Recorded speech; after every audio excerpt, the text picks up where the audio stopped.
premier point qui est fondamental, c'est que on a l'impression que les gens sont très occupés dans les entreprises. Si vous allez observer, les gens sont occupés, ils passent, ils montent, ils descendent, etc. et tout. Mais quand on analyse la performance à la fin de la période, le mois, la semaine, l'année, on se rend compte que c'est comme si l'effort fourni ne paye pas. Pourquoi? Parce que il n'y a pas d'alignement, stratégie, vision, stratégie et puis objectif, et on ne monitore pas.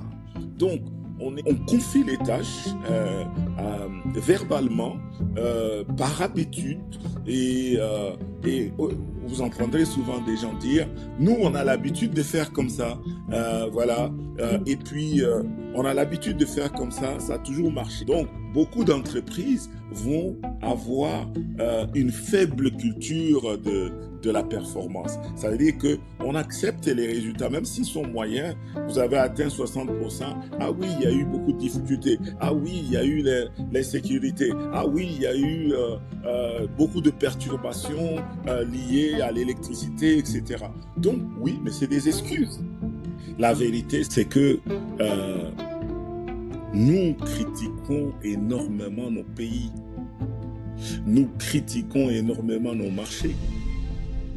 Mais les marchés dans lesquels nous sommes, nous constatons parfois bouche bée que d'autres performent et gagnent.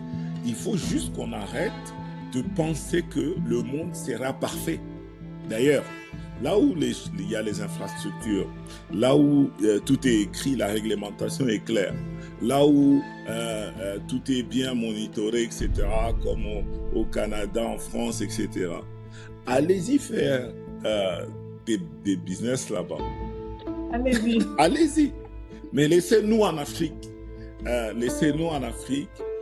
Notre Afrique est malade. Un jour, elle se guérira. Mais entre-temps, nous, on va produire des résultats et des résultats qui durent.